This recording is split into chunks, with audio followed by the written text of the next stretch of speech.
Okay, you guys, fans are absolutely furious right now. The WNBA just pulled something wild, assigning the exact same referee crew from that Lynx Mercury game disaster. Yeah, that one. To the Indiana Fever versus Las Vegas Aces semifinals.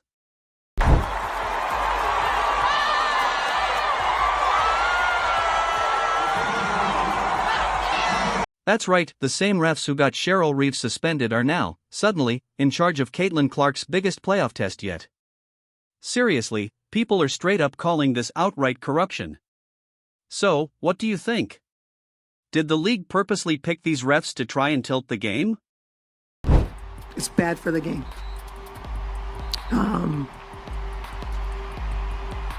The officiating crew that we had tonight, for the leadership to deem those three people semifinals playoff worthy is malpractice. I can take an L with the best of them. I don't think we should have to play through more than what they did. We got players and gets cracked, and there's no call, and all of them said it wasn't my call. I don't know. I didn't have that. I didn't see it that awful.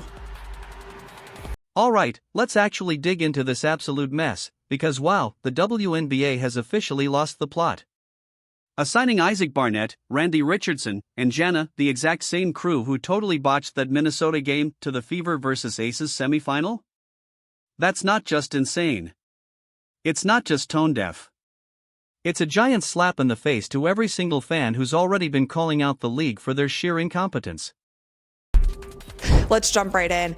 I want to start with the play that set off all of the chaos. Everything else that we will talk about, there is one play that set off all of it, and it is this steal that Aliyah Thomas made on Napheesa Collier. So this was at the end of the game. Fee is dribbling down, and Aliyah Thomas goes across her body, steals the ball, and then takes the ball full court for a layup on the other end, and that pretty much sealed the deal for the Phoenix Mercury. They won last night's game, but I want to show you guys the close-up. This was not ruled a foul, and I am dumbfounded by the amount of people online, even the amount of professionals online who are saying that this is no foul. And the reason that they're saying that it is no foul is, as you can see here, Aliyah Thomas reaches across, and when she reaches across, you can pause the video here, she gets all ball first. Okay, so no, was there any foul when she was tapping the ball away? No, it seems like there's no contact there. She strips the ball clean.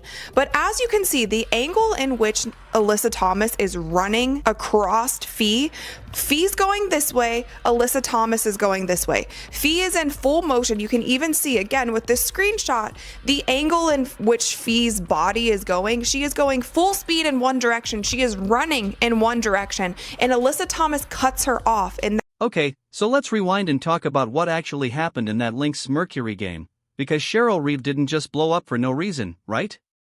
She literally watched Aliyah Thomas absolutely beat the life out of Napheesa Collier. I mean, 0 whistles, no protection, completely inconsistent calls. Collier was limping off the court in pain, and those refs acted like everything was totally fine. But here's the kicker: when Reeve dared to demand some accountability, boom, suspended. Fined. Her assistant? Fined, too. The entire coaching staff got punished, all because they pointed out the super obvious truth: the officiating was total garbage. Now, you can actually see Cheryl Reeve discussing this even more on SportsCenter. Who was it that asked about officiating before the game? Was that you, Kendra?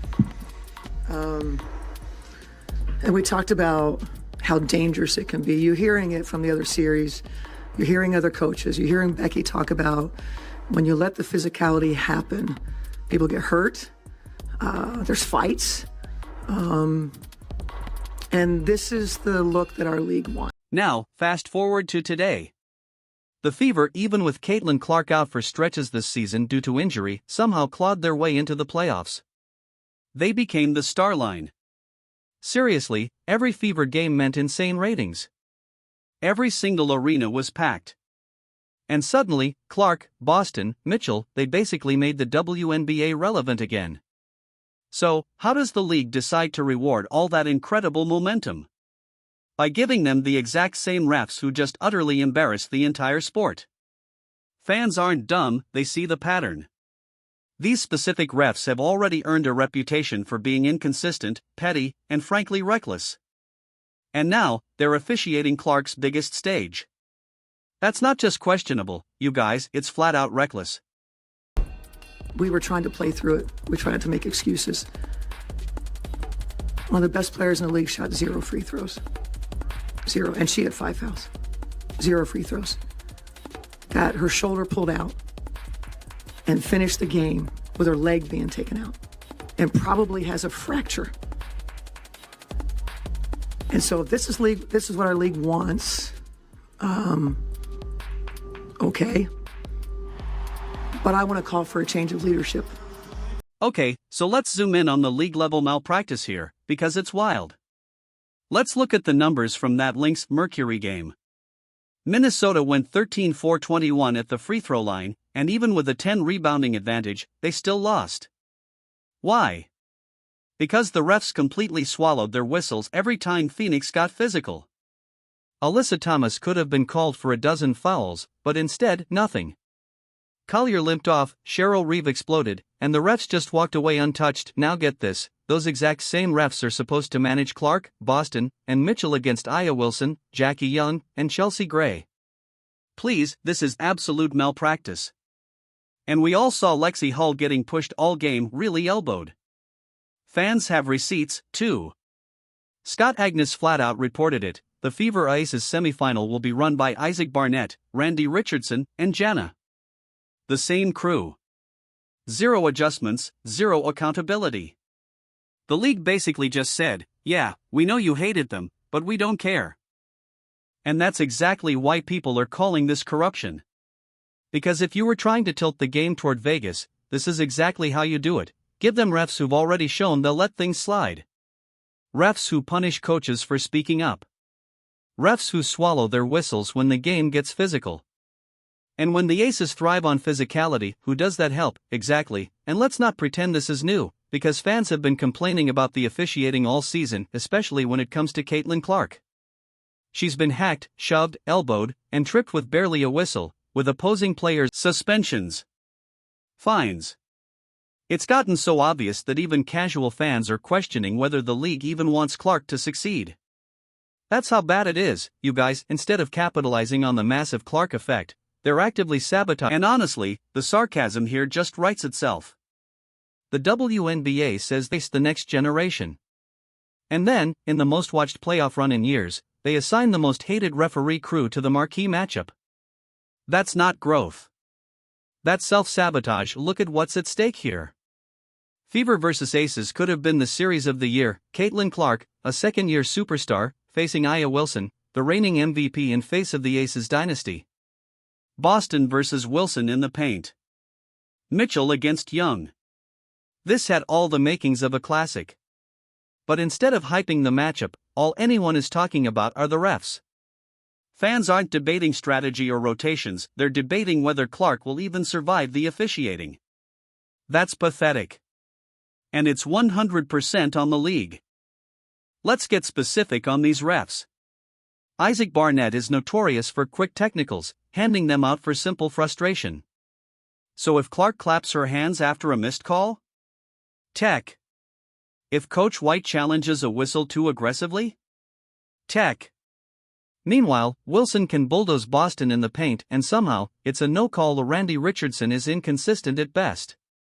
One possession, it's touch fouls. The next, it's WWE wrestling. No rhythm, no consistency, just chaos. And Jana, the third member of this trio?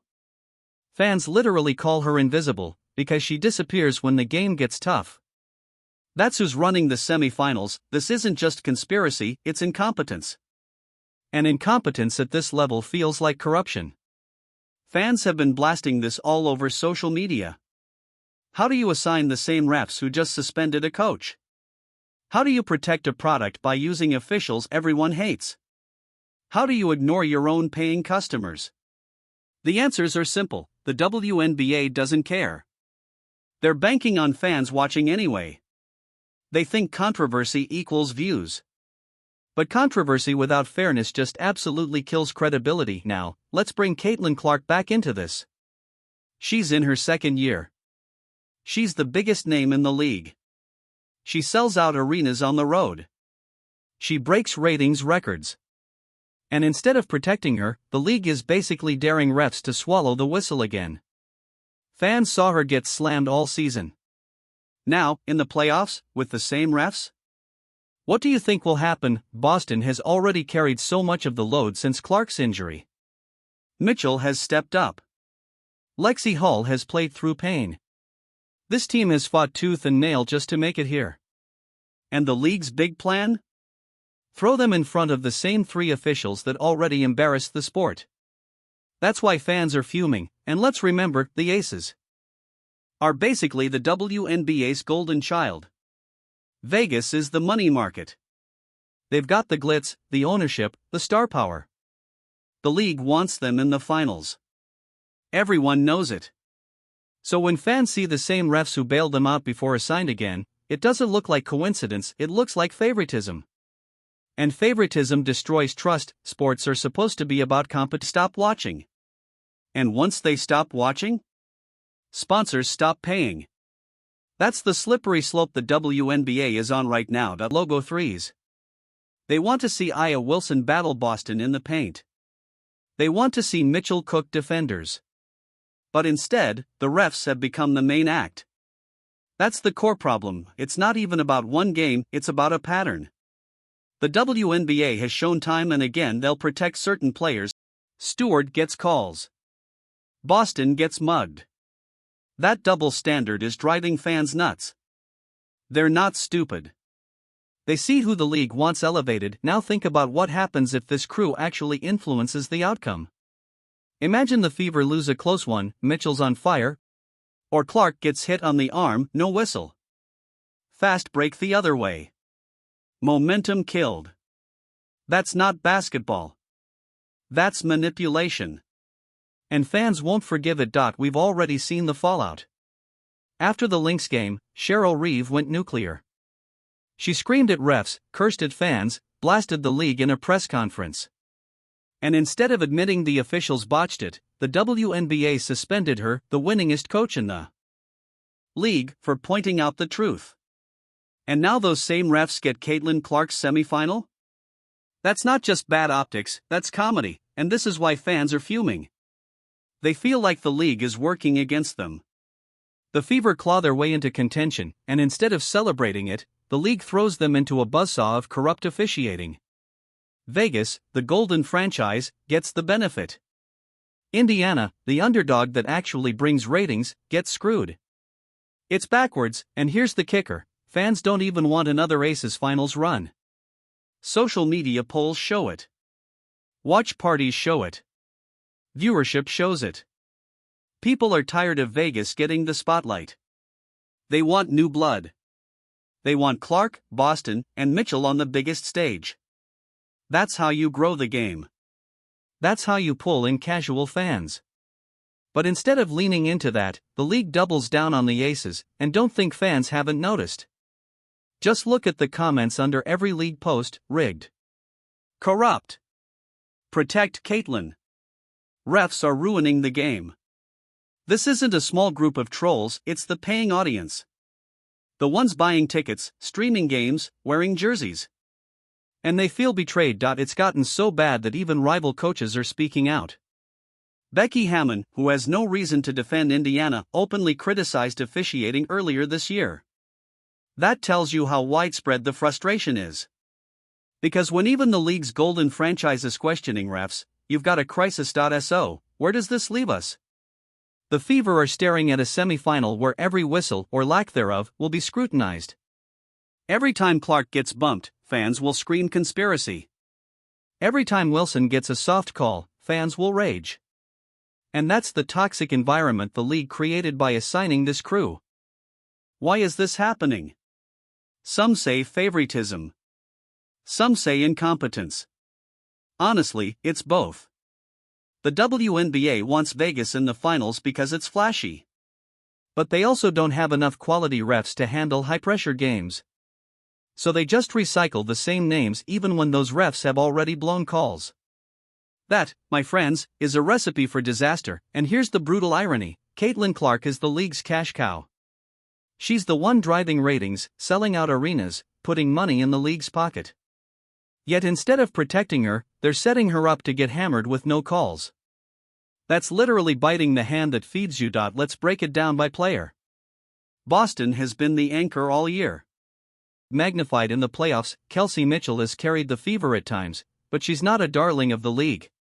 So when she drives into contact, don't expect whistles. Meanwhile, Jackie Young just breathes near a defender, and she's at the line. That imbalance kills momentum and destroys competitive balance. And then there's Clark, the league's biggest draw, where every fan in the building is there to see her. She's been hacked relentlessly. Conspiracy theories explode. Because when officiating is this inconsistent, people assume it's intentional. And once fans believe the league is rigged, you've lost them.